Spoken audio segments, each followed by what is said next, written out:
வணக்கம் மக்களே. நம்ம கார்த்திக் கதையில டிசம்பர் 26 என்ன நடக்க போகுது அப்படிங்கறத பத்தி தாங்க இந்த வீடியோல இப்ப நம்ம பார்க்க போறோம். இந்த வீடியோவுக்கு மறக்காம லைக் பண்ணிக்கோங்க. நீங்க லைக் பண்றதுதான் எங்களுக்கு அடுத்த வீடியோ போடுறதுக்கு ரொம்பவே இன்ட்ரெஸ்டிங்கா இருக்கும். ஸோ மறக்காம லைக் பண்ணிட்டு இந்த வீடியோவை பாருங்க. என்ன நடக்குது அப்படின்னு பாத்துக்கிட்டீங்கன்னா, எல்லாரும் சேர்ந்து கோர்ட் வாசல்ல வெயிட் பண்ணிக்கிட்டு இருக்காங்க. அப்போ வக்கீல் அந்த இடத்துக்கு வந்துட்டு ஈஸ்வரி கிட்ட, என்ன மேடம் இது, இன்னும் பையன் சைட்ல இருந்து யாருமே வரலையே. ஈஸ்வரி சொல்றாங்க, இன்னும் கொஞ்ச நேரத்துல வந்துருவான். வில்லி சொல்றாங்க, அக்கா நம்மள வர சொல்லிட்டு அவன் வராம இருக்க போறானோ, அதுக்குதான் அவன் இந்த மாதிரி பிளான் பண்ணிருப்பானோ. ஈஸ்வரி சொல்றாங்க, இருடி வரேன் அப்படின்னு நேரா பெரிய மாப்பிள்ளைய பார்த்து, பெரிய மாப்பிள்ள, எனக்கு தெரியாம அந்த டிரைவர் பையகிட்ட நீங்க பேசிக்கிட்டு இருக்கீங்க அப்படிங்கறது எனக்கு நல்லாவே தெரியும். நேரா உங்க மாப்பிள்ளைக்கு போன் பண்ணி எப்ப வருவான் அப்படின்னு கேளுங்க.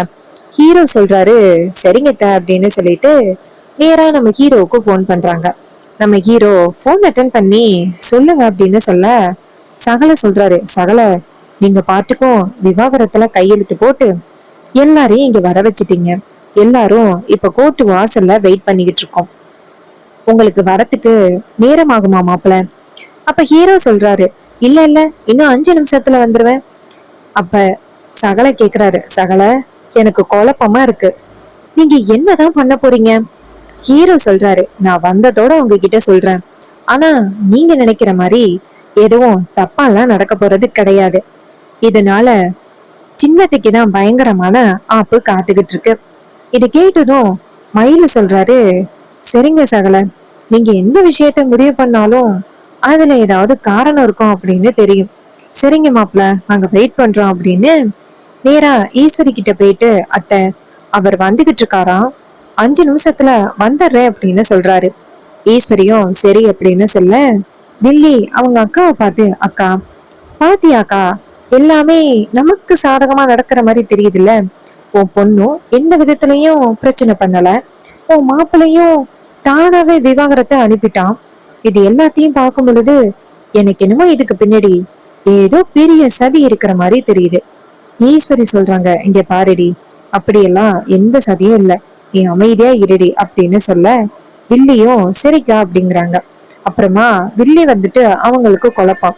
சரி, எதுக்கும் நம்ம அத்தை கிட்ட இந்த விஷயத்த பத்தி சொல்லுவோம், அவங்க நம்மளை விட பெரியவங்க, என்னென்ன சூழ்ச்சி நடக்கும், எப்படி எல்லாம் சூழ்ச்சி நடக்கும் அப்படிங்கிறது அவங்களுக்கு தெரியும். இந்த சூழ்நிலையை சொல்லுவோம், அவங்க என்ன சொல்றாங்கன்னு பாப்போம் அப்படின்னு நேரா வழக்கம் போல கான்ஸ்டபிளுக்கு போன் பண்றாங்க. அவரு போன் அட்டன் பண்ணி, சொல்லுங்க மேடம் அப்படின்னு சொல்ல, வில்லி சொல்றாங்க, அங்க அத்தை இருக்காங்கல்ல, அவங்க கிட்ட கொஞ்ச நேரம் போனை கொடுங்களேன், அவங்க கிட்ட பேசணும். அவரு சரிங்க அப்படின்னு சொல்லிட்டு நேரா காளியம்மா கிட்ட போனை கொண்டு போய் கொடுக்குறாங்க. காளியம்மா போனை பார்த்துட்டு, யார் அது அப்படின்னு சொல்ல, அவங்க சொல்றாங்க, உங்க மருமக தான். உடனே காளியம்மாளும் சரி அப்படின்னு சொல்லிட்டு போனை வாங்கி, சொல்லு மருமகளே, என்ன போன் பண்ணிருக்க, இன்னைக்கு அந்த டிரைவர் பயலுக்கும் அந்த ரேவதிக்கும் விவாகரத்து அப்படின்னு சொன்ன. அப்ப வில்லி சொல்றாங்க, அதுதான் எனக்கு சின்ன குழப்பமா இருக்கு.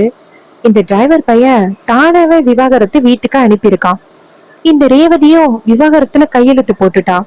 இது எல்லாமே நமக்கு சாதகமா நடக்கிற மாதிரி இருக்கு. இதுக்கு பின்னாடி ஏதோ ஒரு திட்டம் இருக்குமோ அப்படின்னு தோணுது. அதுக்கு காளியம்மா சொல்றாங்க, மருமகளே, 2 பேருமே கையெழுத்து போட்டுட்டா இதுக்கு பின்னாடி என்ன மருமகளே திட்டம் இருக்க போகுது? எனக்கு என்னமோ அந்த டிரைவர் பையன் தோல்விய ஒத்துக்கிட்டான் அப்படின்னு தோணுது. ஏன்னா நம்ம கூட மோதி அவனால ஜெயிக்க முடியல, அதனால அவன் தோல்விய ஒத்துக்கிட்டான். மருமகளே, நீ கவலைப்படாத, நீ ஏன் இத நினைச்சு ஒரே பண்ற?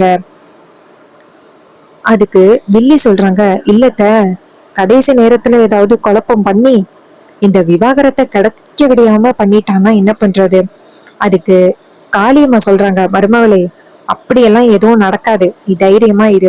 இதை கேட்டதும் வில்லியும் சரிங்கத்த அப்படின்னு சொல்லிட்டு போனை கட் பண்றாங்க. வந்துட்டு கூட்டத்தோட கூட்டமா மறுபடியும் நிக்கிறாங்க. நம்ம ஹீரோ என்ன பண்றாருன்னா அந்த இடத்துக்கு வராரு. வந்ததோட ஈஸ்வரி சொல்றாங்க, அப்பாடா வந்துட்டான், நேரா வக்கீல் கிட்ட விஷயத்த சொல்லுங்க அப்படின்னு. நம்ம ஹீரோ அந்த இடத்துக்கு வந்துட்டு, வணக்கம் தான் அப்படின்னு சொல்ல, ஈஸ்வரி வந்து ஹீரோவை பார்த்து முறைக்கிறாங்க, இங்க பாருடா, கூடிய சீக்கிரம் உனக்கும் என் பொண்ணுக்கும் விவாகரத்து கன்ஃபார்ம் ஆக போகுது பாரு. ஹீரோ சொல்றாரு, சரிங்கத்த வாங்க போகலாம் அப்படின்னு சொல்லிட்டு உள்ளார போறாங்க. ஈஸ்வரிக்கும் இத பார்த்ததோட குழப்பம், என்னடா இது இவன் இப்படி பேசுறானே அப்படின்னு. எல்லாரும் சேர்ந்து உள்ளார போறாங்க. அங்க போனதும் ரேவதி சைட்ல இருந்து பேசுறாங்க. ஹீரோ வந்துட்டு ஏமாத்தி கல்யாணம் பண்ணதாகவும், ஹீரோவுக்கு ஏற்கனவே நடந்த கல்யாணத்தை மறைச்சு ஹீரோ வந்துட்டு ரேவதிய கல்யாணம் பண்ணதாகவும் சொல்றாங்க. ஆனா நம்ம ஹீரோ சைட்ல இருந்து ஒரு சில சாட்சிகளை கொண்டுட்டு வந்து பேச வச்சு ஈஸ்வரி தான் வந்துட்டு ஹீரோ வந்து தான் பொண்ணை கல்யாணம் பண்ணிக்க சொன்னாங்க அப்படின்னு சாட்சிகளும் சொல்லிடுறாங்க. இதை கேட்டதும் ஈஸ்வரிக்கு ஷாக் ஆகுது. அப்போ அந்த நீதிபதி கேக்குறாரு, சரி உங்க 2 பேருக்கும் கல்யாணம் ஆகி 1 வருஷம் கூட முடியவே இல்லை, அதுக்குள்ளயும் ஏன் விவாகரத்து? இங்க பாருங்க, நீங்க 2 பேருமே ஒரு 6 மாசம் ஒன்னா சேர்ந்து வாழுங்க, அதுக்கப்புறம் உங்களுக்கு பிடிக்கல அப்படின்னா விவாகரத்தை ஏற்பாடு பண்ணலாம். ஈஸ்வரி சொல்றாங்க, இங்க பாருங்க மேடம், அதெல்லாம் ஒண்ணு வேண்டாம், நீங்க விவாகரத்தை அப்ளை பண்ணுங்க. அப்ப வக்கீல் சொல்றாரு, மேடம் மேடம் நீங்க இடையில பேசக்கூடாது அப்படின்னு சொல்லிட்டு நேரா ஈஸ்வரி பார்த்து பேசிட்டு நேரா ஜட்ஜம்மாவை பார்த்து, இங்க பாருங்கம்மா, இந்த பொண்ணு அந்த பையன் கூட வாழ்றதுக்கு விருப்பமே இல்லம்மா, நீங்க சீக்கிரம் விவாகரத்துக்கான ஏற்பாடுகளை மட்டும் பண்ணுங்க. அதுக்கு அவங்க சொல்றாங்க, இங்க பாருங்க, உங்களுக்கே ரூல்ஸ் எல்லாம் எல்லாமே தெரியும், இந்த பையன் இந்த பொண்ணை எந்த வகையிலையுமே கஷ்டப்படுத்தல, துன்புறுத்தல, எதுவுமே பேசவே இல்லை. இப்படி பொசுக்குன்னு விவாகரத்து கொடுங்கன்னு சொன்னா எப்படி கொடுக்க முடியும்? உங்க இஷ்டத்துக்கெல்லாம் எவ்வளவு சீக்கிரத்துல விவாகரத்து கொடுக்கறதுக்கெல்லாம் வாய்ப்பே கிடையாது. 2 பேரும் ஒன்னா சேர்ந்து வாழட்டும் ஒரே வீட்லயே. அப்படி 2 பேரும் ஒன்னா சேர்ந்து வாழ முடியல அப்படின்னா ஓகே, 2 பேரும் வந்து விவாகரத்து பண்றதுக்கு ஓகே பண்ணட்டும். இது கேட்டதும் ரொம்பவே ஷாக் ஆகுறாங்க ஈஸ்வரி. நம்ம என்ன நினைச்சு வந்தோம், கடைசில இந்த டிரைவர் பையன் இப்படி ட்விஸ்ட் பண்ணிட்டானே அப்படின்னு ஈஸ்வரிக்கு பயங்கர அதிர்ச்சியா இருக்கு. அப்போ அந்த வக்கீல் சொல்றாரு, இங்க பாருங்க மேடம், எங்க பொண்ணு கண்டிப்பா அங்க போய் வாழ முடியாது, நீங்க வேணும்னா அந்த பொண்ண ஈஸ்வரி மேடத்து வீட்லயே அந்த பையனுமே சேர்ந்து வாழ வைங்க. இது கேட்டதும் ஜட்ஜம்மாவும், சரி இதுக்கு முன்னாடி அந்த பையன் பொண்ணு வீட்டுல தானே இருந்தான், சரி ஓகே, இங்க பாருப்பா, நீ அவங்க வீட்டுக்கு போயிட்டு 6 மந்த் உன் ஒய்ஃப் கூட வாழு, ஒருவேளை உன் ஒய்ஃபுக்கு இதுக்கு மேலையும் உன் கூட சேர்ந்து வாழ விருப்பம் இல்லை அப்படின்னா விவாகரத்துக்கான ஏற்பாடுகள் பண்ணலாம். ஹீரோவும் சரிங்க மேடம் அப்படின்னு சொல்றாங்க. இதை கேட்டதும் ஈஸ்வரிக்கு ரொம்பவே அதிர்ச்சி ஆகுது. சே, நம்ம என்ன நினைச்சோம், கடைசியில இங்க என்ன நடக்குது, இந்த டிரைவர் பையன் இப்படி சூழ்ச்சியை பயன்படுத்தி என்ன தோற்கடிச்சிட்டானே அப்படின்னு. அப்ப வில்லி நேரா அவங்க அக்கா கிட்ட, அக்கா நான் அப்பவே சொன்னேன், இவன் அமைதியா இருக்கிறதுக்கு பின்னாடி ரொம்ப பெரிய காரணம் இருக்கு அப்படின்னு அப்பவே சொன்னேன், கொஞ்சமாவது கேட்டியாக்கா? பாத்தியா, நம்மள நல்லாவே ஏமாத்திட்டான். ஈஸ்வரி சொல்றாங்க, கொஞ்சம் அமைதியா இருடி, ஏற்கனவே எனக்கு செம்ம டென்ஷன் ஆகுது. அதுக்கு வில்லி சொல்றாங்க, அக்கா இதுக்கப்புறம் டென்ஷன் ஆகி என்ன பண்றது, எல்லாம் விதிப்படி நடந்துகிட்டு இருக்கு அப்படின்னு சொல்லிட்டு ஈஸ்வரி கிட்ட அவங்க தங்கச்சி பேசிட்டு வெளியில போறாங்க. அதுக்கப்புறம் எல்லாரும் வெளியில வந்ததோட ஈஸ்வரி நேரா ஹீரோவை பார்த்து, சதி முறைய பயன்படுத்தி மறுபடியும் என் வீட்டுக்குள்ள வந்துட்டியல்ல, உன்னை சும்மா விட மாட்டேன். அதுக்கு ஹீரோ சொல்றாரு, இங்க பாருங்க மேடம், நான் வீட்டுக்குள்ள வந்தேதான் அவன், என்ன வீட்டுக்குள்ள வரக்கூடாது அப்படின்னு சொல்றதுக்கு உங்களுக்கு ரைட்ஸ் கிடையாது. சட்டப்படி நான் உங்க வீட்டுல இருக்கணும் அப்படின்னு ஜட்ஜம்மாவே சொல்லிட்டாங்க, உங்களால எதுவுமே பண்ண முடியாது. இது கேட்டதும் ஈஸ்வரி செம்ம கோவப்படுறாங்க. நேரா அந்த வக்கீல பார்த்து, ஒண்ணுக்கும் ஆவாத உதவாக்குற உன்னை போய் நான் கூட்டிட்டு வந்த பாரு அப்படின்னு சொல்லிட்டு ஈஸ்வரி அவரை திட்டிட்டு அந்த இடத்துல இருந்து போறாங்க. அப்போ வில்லி வந்துட்டு ஹீரோவை பார்க்க, ஹீரோ கேக்குறாரு, என்ன இங்க 2 பேரையுமே சுலபமா பிரிச்சிடலாம் அப்படின்ட்டு நீங்க பிளான் பண்ணிருப்பீங்க, கடைசியில உங்களோட பிளான் எதுவுமே ஜெயிக்கல அப்படின்னு ரொம்ப வருத்தப்படுறீங்க போல. அதுக்கு வில்லி சொல்றாங்க, இங்க பாருடா, எங்க வீட்டுக்குள்ள மறுபடியும் நுழைஞ்சிட்டியல்ல.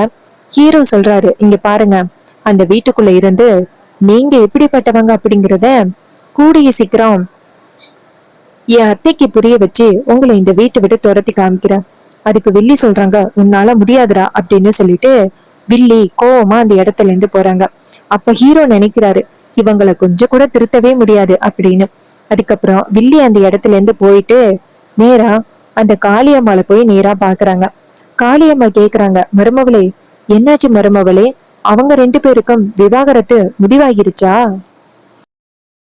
அதுக்கு அந்த வில்லி சொல்றாங்க, எங்கத்த அதுக்குள்ளேயும் இந்த டிரைவர் பைய சரியா பேசி மறுபடியும் வீட்டுக்குள்ள நுழைஞ்சிட்டான். இத கேட்டதும் அந்த வில்லி ஷாக் ஆகுறாங்க. என்னடி சொல்ற? அதுக்கு வில்லி சொல்றாங்க, நான் அப்பவே நினைச்சேன் இவன் இந்த மாதிரி பண்ணானா இதுக்கு பின்னாடி ரொம்ப பெரிய ஒரு காரணத்தை வச்சிருப்பான் அப்படின்னு நினைச்சேன். அதே மாதிரி பண்ணிட்டான் அத்த. காளியம்மா சொல்றாங்க, என்ன மருமவளே இவ்வளவு பெரிய அதிர்ச்சியான விஷயத்த சொல்ற? அப்போ அவன் கிட்ட மறுபடியும் நம்ம தோத்துட்டோமா? அதுக்கு வில்லி சொல்றாங்க, ஆமாத்த அவன் கிட்ட ரொம்ப தோத்துட்டோம். இப்போ நம்ம என்ன பண்றதுன்னு தெரியல. ஒண்ணு அந்த ரேவதிய அவன் கூட்டிட்டு போயிடுவான், இல்லைன்னா அவன் இந்த வீட்டுக்குள்ள மறுபடியும் வந்துருவான். ரெண்டுத்துல ஏதோ நடக்க போகுது. இப்போ என்ன பண்றதுட்ட? நம்ம எப்படி அவன்கிட்ட இருந்து தப்பிக்கிறது? அவன் இத்தனை நாளும் வீட்டுக்குள்ள இல்ல அப்படிங்கறதுக்காக தான் நான் இவ்வளவும் பண்ணிக்கிட்டு இருந்தேன். அக்கா காரிக்கிட்ட இருந்து செங்கல் சோலையை பிடுங்க நினைச்சேன், நிறைய வேலைகள் பண்ணேன். அது எல்லாத்தையுமே மறுபடியும் அவன் கண்டுபிடிச்சிட்டான்னா அதுக்கப்புறம் அக்கா காரி என்ன காலி பண்ணிடுவான். இப்ப நான் என்ன பண்றது? அதுக்கு வில்லே சொல்றாங்க, மருமகளே அவன் என்னதான் மறுபடியும் வீட்டுக்குள்ள வந்தாலும் கண்டிப்பா உன் அக்கா காரியே அவனை நம்பவே மாட்டா. அதனால நீ தைரியமா இரு. 6 மாசம் தானே, அந்த 6 மாசத்துக்குள்ள அவனை காலி பண்ணிடலாம், நீ கவலைப்படாத. இது கேட்டதும் வில்லியும், சரிங்கத்த ஏதோ நீங்க தைரியம் சொல்றீங்க, நானும் பண்றேன் அப்படின்னு சொல்லிட்டு போனை கட் பண்றாங்க. அப்புறமா எல்லாரும் சேர்ந்து வீட்டுக்கு போறாங்க. அங்க போனதும் எல்லாரும் உட்கார்ந்து இருக்காங்க. அப்ப ஈஸ்வரி நேரா அவங்க பொண்ணுகிட்ட, இங்க பாரு நீ கவலைப்படாத, 6 மாசம்லாம் சீக்கிரம் போயிரும். 2 பேருக்கும் சேர்த்து விவாகரத்து முடிவாகிருச்சு அப்படின்னா உனக்கு நல்ல வாழ்க்கையை ஏற்படுத்தி கொடுக்க வேண்டியது என்னோட பொறுப்பு, சரியா? இது கேட்டதும் நம்ம ஹீரோயின் அமைதியா நிக்கிறாங்க. அப்போ ஒரு கார் வந்து நிக்குது. அந்த கார்ல நம்ம ஹீரோ வந்துட்டு, ஒரு நிமிஷம் அப்படின்னு சொல்றாரு. ஹீரோ வரத பார்த்துட்டு ஈஸ்வரிக்கு செம்ம ஷாக்கு. அப்போ வில்லி நேரா அந்த இடத்துக்கு போயிட்டு, டேய் இவ்வளவு தைரியம் இருந்தா நீ இங்க வந்திருப்ப, உன்னதான் வரக்கூடாது அப்படின்னு அக்கா காரி சொன்னால, எவ்வளவு தைரியம் இருந்தா வருவ? அப்ப ஹீரோ கேக்குறாரு, என்ன கோர்ட்டுல சொன்னத மறந்துட்டீங்களா? நீங்க தானே சட்டப்படி 2 பேருக்கும் விவாகரத்து பண்ணணும் அப்படின்னு சொன்னீங்க. அதே மாதிரி கோர்ட்லயும் முடிவு சொல்லிட்டாங்க. நாங்க 2 பேருமே 6 மாசம் சேர்ந்து வாழணும் அப்படின்னு சொன்னாங்க. நான் இந்த வீட்டுக்குள்ள வரத்தான் போறேன் அப்படின்னு. இது கேட்டதும் வில்லிக்கு ரொம்பவே அதிர்ச்சி. ஈஸ்வரி சொல்றாங்க, ஏய் மறுபடியும் இந்த வீட்டுக்குள்ள காலடி வச்ச அவ்வளவுதான். அப்ப ஹீரோ சொல்றாரு, அப்படியெல்லாம் சொல்லவே கூடாது, சட்டப்படி நான் இந்த வீட்டுக்குள்ள வரத்துக்கு முழு உரிமை இருக்கு. இது கேட்டதும் ராஜா சொல்றாரு, இங்க பாரு ஈஸ்வரி, தேவையில்லாம உன் இஷ்டத்துக்கு பேசாத. அங்க அதிகாரிகள் எல்லாருமே சொல்லிட்டாங்க, நீ அவங்க பேச்சை கேட்காம நீ இப்படி ஏதாவது முடிவெடுத்தன்னு வச்சுக்கேன், அப்புறம் ரொம்ப பெரிய பிரச்சனை ஆகிடும். சொல்றது கேளு. இது கேட்டதும் ஈஸ்வரிக்கு செம்ம கோவம். இது பாருங்க, என்ன நடந்தாலும் சரி அவன் இந்த வீட்டுக்குள்ள வரக்கூடாது அப்படின்னு. அப்போ வில்லி சொல்றாங்க, ஆமாக்கா என்ன ஆனாலும் பரவாயில்ல, அவன் வீட்டுக்குள்ள வரக்கூடாது அப்படின்னு. அப்போ அந்த இடத்துக்கு ஒரு வக்கீல் வராரு. வக்கீலும் ஒரு அதிகாரியும் வராங்க. அவங்கள பார்த்ததும் ஈஸ்வரி ஷாக் ஆகுறாங்க. எதுக்கு சார் வந்திருக்கீங்க? அவங்க சொல்றாங்க, மேடம் நீங்க இந்த பையனை வீட்டுக்குள்ள அனுப்பிதான் ஆகணும். அப்படி இல்லைன்னா சட்டப்படி உங்களுக்கு தண்டனை கிடைக்கிறதுக்கு நிறையவே வாய்ப்புகள் இருக்கு. என்ன சொல்றீங்க அப்படின்னு. இதை கேட்டதும் ஈஸ்வரி ரொம்பவே ஷாக் ஆகுறாங்க.